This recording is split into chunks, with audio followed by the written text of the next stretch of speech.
Mengerti betul dengan apa yang menjadi kebutuhan, persoalan saudara kita yang disabilitas. Kemudian begitu saya masuk menjadi Kepala Dinas Sosial Provinsi 2016, akhir 2018 saya bicara dengan Ustadz Latimura.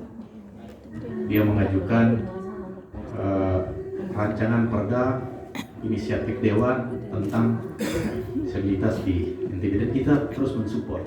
Akhirnya lahir itu.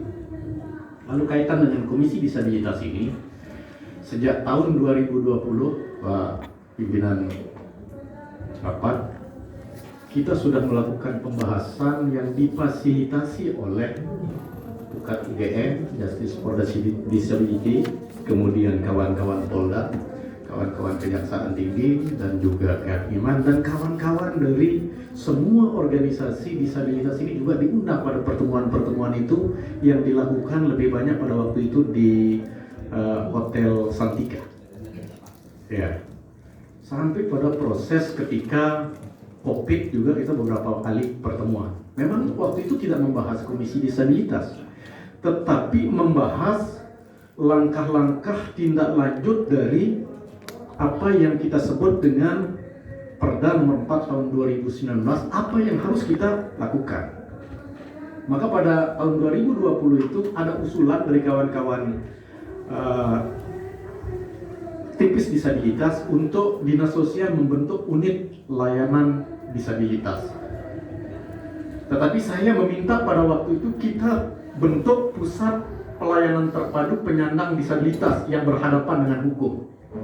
Dan itu konsep pergubnya sudah saya ajukan ke Biro Hukum pada waktu itu, sesuai dengan perjalanan yang kita lakukan dengan Pukat UGM. Tetapi oleh Kepala Biro Hukum pada waktu itu, kalau seperti ini, maka pusat pelayanan ini harus ada di Biro Hukum, karena Kepala Bironya mengatakan seperti itu pada waktu itu. Lalu terjadi kemanakan, tidak bisa dibahas. Tapi kawan-kawan Pukat UGM, Justice for Disability, kan dari LBH Undram tetap memfasilitasi kita. 5 rupiah pun Dinas Sosial tidak mengeluarkan uang waktu itu. Lalu pada tahun 2023 kami mengajukan pembentukan Satgas Pelayanan Terpadu Penyandang Disabilitas. Alhamdulillah, ternyata ini disambut positif oleh Biro Hukum sampai dibuatlah keputusan Gubernur nomor 461/148 pada bulan Februari 2023 yang lalu. Dan ini jalan sejak tahun 2020. Kami melakukan pendampingan terhadap kawan-kawan disabilitas yang berhadapan dengan hukum di Polres Lombok Barat, di Polda, di Kejaksaan, kemudian di pengadilan, yang kita jalan dengan apa adanya. Lalu ketika Satgas Pelayanan Terpadu ini terbentuk, ternyata juga oleh Kemenpan RB dianggap sebagai salah satu inovasi yang waktu itu dimasukkan sebagai bagian dari inovasi yang diusulkan oleh Pemprov NTB untuk dianggap sebagai inovasi yang memiliki manfaat, dan itu dimasukkan oleh Kemenpan RB. Tetapi kemudian ketika kami akan meningkatkan keputusan Gubernur Satgas Pelayanan Terpadu Penyandang Disabilitas ini menjadi Pergub Satgas Pelayanan Terpadu Disabilitas, itu perdebatannya panjang. Kemudian Biro Hukum mengatakan di Perda kita nomor 4 tahun 2019 itu kenapa kita tidak bentuk Komisi Disabilitas daerah saja? Gitu. Hadirlah kemudian Justice for Disability dari UGM memfasilitasi kita untuk membuat rancangan pergub yang kemudian kita bahas bersama di Dinas Sosial. Bahkan ini memang gerak cepat sampai kemudian Komisi Disabilitas Daerah ini terbentuk dengan Pergub nomor 60 tahun 2023. Tapi dari 2020 sampai 2023 itu sudah perjalanannya cukup panjang.